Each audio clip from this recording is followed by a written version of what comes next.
Morning, everybody, and welcome to Coffee Talks, our preparedness introduction. Today, I'm going to talk about what I consider to be the lifeblood of prepping. There is no life without it, okay, and that would be water. So, a lot of us, not necessarily me, because I've changed my mind frame, but a lot of us take water for granted. It comes out of the tap, kind of like the lights that we flick on and off. They just show up and we have it and we trust it and we trust that it's clean and we trust that it's safe and we use it to stay alive.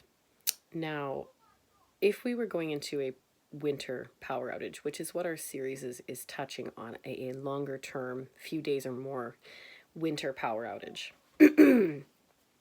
you may have all sorts of problems. Your pipes may freeze if your water stops flowing. In some areas, you can melt and boil snow. You can store water, which we do store some, but like I said, water takes up a lot of space. I don't store a lot anymore because I do live on a beautiful year-round creek. Year-round, I have to break the snow and ice in the winter to get to the water, but it's there. And it's free. I mean, you can store water for free. You can buy cases of water, but if you're just trying to store water for washing or, even for drinking, even for later possible drinking, cooking, it can be as simple as rinsing your milk jug out before it's nasty. Sterilize it with soapy hot water, rinse it really well, and fill it up with clean tap water and store it. Now, those jugs don't last forever, and nothing is really advisably stored in plastic long term, but it is a food grade plastic, and I did do this myself. Funny story, I actually moved 4 years ago, and I had filled an entire under the stairs type cupboard, like a really large cupboard with lots and lots of labeled, carefully cleaned, labeled jugs of water. And I forgot them when I moved. So I would have at least gone and dumped them out, but I just forgot them. I was pregnant, I was frazzled, I just left them there. I can't imagine what the next people who went along and opened that cupboard thought, because there was like hundreds of jugs of water. So, that was a lot of work, but it didn't cost me a penny. And I did date them, so it was really easy to like look in the cupboard and see which were the oldest ones, maybe pull out the oldest ones in case they might be leaking, etc. So that would be the number one way, if you don't have any outside water source, to make sure you have water for a grid down situation. Now, if you're looking at a longer situation, then you're going to be looking for a water source. Our water flows through the pipes. It's generally pumped up into, for many places anyway, it is pumped up into a water tower and then gravity fed to your homes. So once that water tower would run out, and if there was a grid down situation, that water tower couldn't be pumped back full. So wherever the water is coming from is the water source, essentially a treatment plant or a filtration place or whatever, however it's done in your area. In my area, after a few days, I think we'd be in big trouble. So the next thing you would want to think about, if you were thinking about, what happened if this power outage goes on a little longer, or what if, God forbid, something happened and it took away our power source for a month or a week or something scary long like that, then you'd need to know where can you get water. You think you're going to go on down to the store and buy some? You're not. That's not going to happen. When we had a wildfire or even just a highway washed away in a flood a few years ago, our stores were empty. Empty. Nothing. No vegetables, no food, nothing. You could get some weird, obscure products that you weren't quite sure what they were because you'd never tried them before. Other than that, the store was empty. There was no water. We were really lucky in our area that most people have wells and lots of people have backups for their wells. So no one was going without, but it was a challenging situation. So how do you find a water source? Well, that would be a lake, a stream, a creek, even a pond if needed, although pond is not going to taste very good.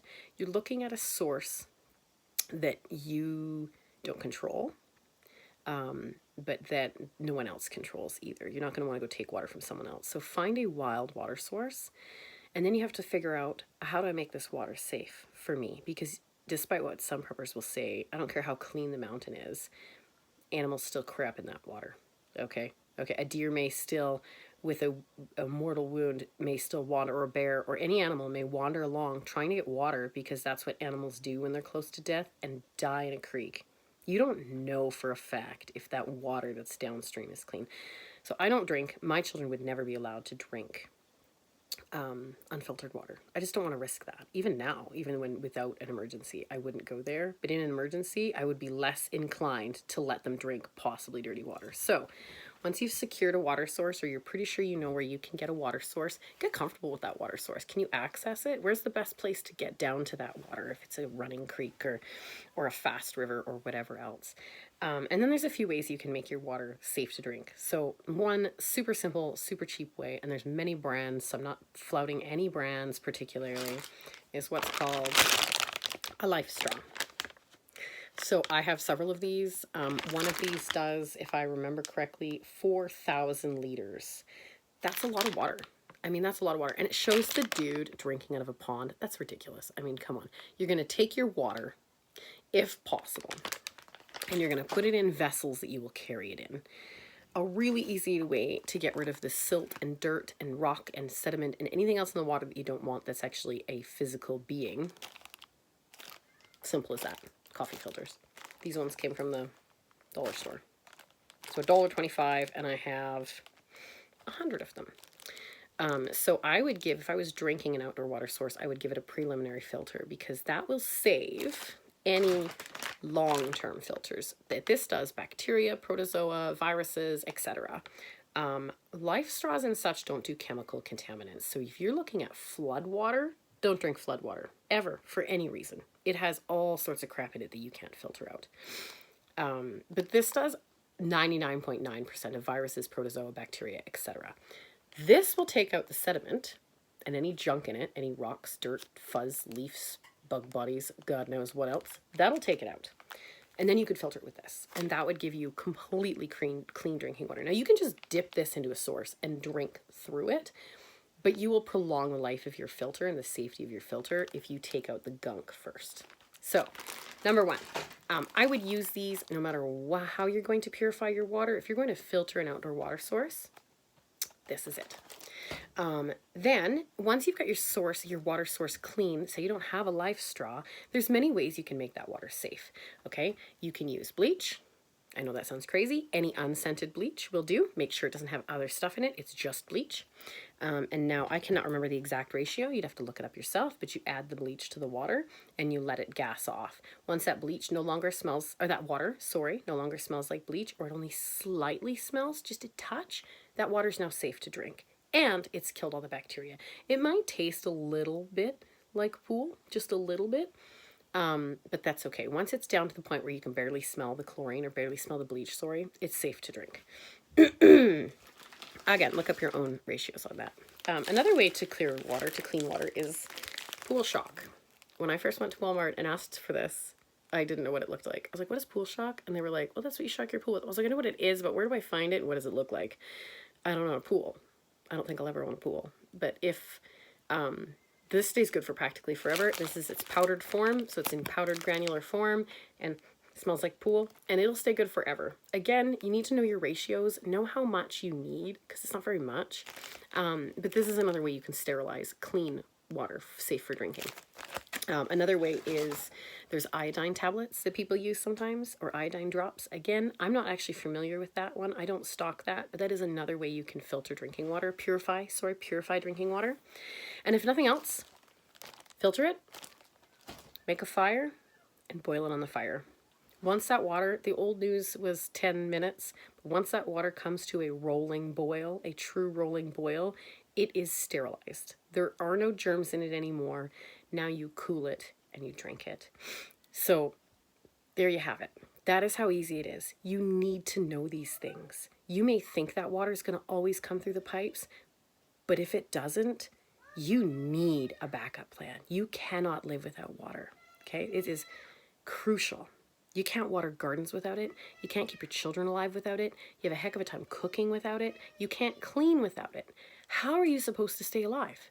If you can't cook, hydrate, clean, how are you going to keep yourself alive? Water is 100% crucial, okay? So store some if you have the space. Water takes up a lot of it. Find your source that you would go to if you ran out. Know how to safely treat that water. Okay, these are crucial life skills. People all over the world would die daily without these skills, and we don't even know where our water comes from. Okay, we are a world behind anyone who's living in a third world condition. I don't care who you are, how much money you have. If you don't know how to get and procure and treat and safely make drinking water, you're not going to live. I mean, you're not going to live unless there's someone else to take care of you, which is sad. Go out there and learn, okay? Learn how. Last thing, I forgot my coffee cup. Karate Mom, because all of these boys are doing this. They're doing real life skills. Not only can they make you a fire to cook on or bake you a loaf of bread, but they're learning how to manage their aggression and they're learning how to defend themselves. Super important. Mom will join them soon, I'm sure. All right? So there you have it. Now you know how to procure and take care of your own water needs. Okay? Last thing before we go, last video we touched on how much. I've done some more reading into it, and in my opinion, how much water you need is 100% dependent on your household. Are you going to flush a toilet? How many liters does it take? Are you going to manage 2 family members, 10 family members, 5 dogs, 1 dog? You need to know how much water you need, okay? So look that up, figure it out, write it down, and start meeting those water needs yourself, okay? All right, have a beautiful day.